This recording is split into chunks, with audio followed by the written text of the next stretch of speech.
Unboxing! Sziasztok! Nézzük meg, hogy milyen tartozékokkal és funkciókkal rendelkezik az 5 az 1-ben arckezelő készülék. Egyrészt áll maga a készülékből, a kezelőfej részen található egy műanyag rögzítő, amelynek a letisztítás funkciónál lesz szerepe.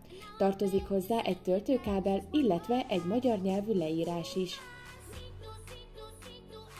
Na de nézzük a lényeget! A készülék alján található a töltőbemenet, a műanyag rögzítő alatt viszont a LED-izzók. A készüléken láthatók a funkciók, amelyeket a nyomógombok segítségével tudunk aktiválni vagy inaktiválni.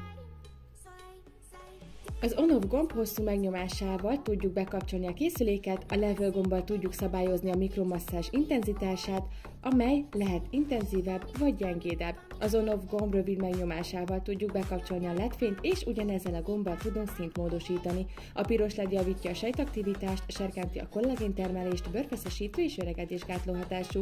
A kék LED elsősorban a zsíros, pattanásos, gyulladásra hajlamos bőrök legjobb barátja. Első lépésben a letisztítással kezdünk. Ehhez szükséged van egy benedvesített vattakorongra, majd egy mozdulattal távolítsd el a műanyag rögzítőt. Fontos, hogy kikapcsolt állapotban legyen a készülék, mert bőrfelülettel érintkezve rögtön működésbe lép. Helyezz a nedves vattakorongot a kezelőfejre és rögzítsd a műanyaggal. Ezt követően a kedvenc arctejedből pumpálj a kezelőfejre, majd kapcsold be a gépet az on-off gomb hosszú lenyomásával.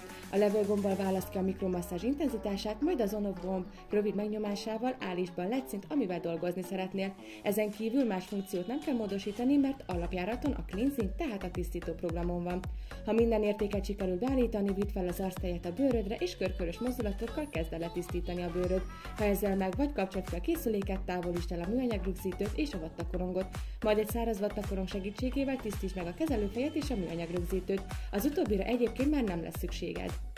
A második lépés a hatóanyag bejuttatás, tehát a szérumozás. A kedvenc szérumodat oszlasd el enyhén nedves arcbőrön, majd kapcsold be a készüléket az on-off gomb hosszú megnyomásával. Ezt követően a level gombbal választ ki a mikrovibráció intenzitását, az on-off gomb rövid megnyomásával választ ki a bőrödnek legmegfelelőbb LED szint.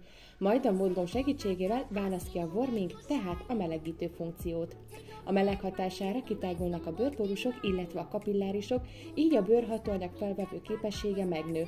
Körkörös mozdulatokkal néhány percig végezd.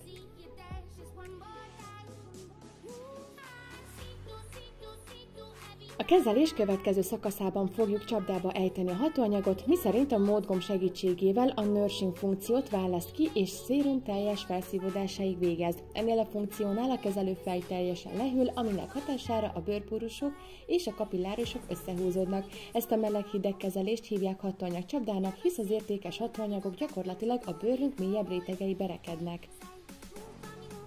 Hogyha a szérum teljes egészében felszívódott a bőrünkben, akkor a kezelés végeztével kapcsoljuk ki a készüléket. Minden használat után célszerű eszközfertőtlenítővel lefújt vattakoronggal áttisztítani a kezelőfejet, illetve a műanyag rögzítőt is. Semmilyen fertőtlenítő anyagot ne fújjunk direkt módon a készülékre, erre nagyon figyeljünk. Abban az esetben is nagyon fontos a megfelelő és rendszeres higiéniai fertőtlenítés, ha csak egyedül magunk használjuk a készüléket, mert a mikroorganizmusok nagyon gyorsan megtelepedhetnek a kezelőfejen. Ha mindennel végeztünk, rendeltetésszerűen csomagoljuk vissza az eredeti dobozába, hogy elkerüljük a sérüléseket. Szépülj tudatosan, szépülj Etivával!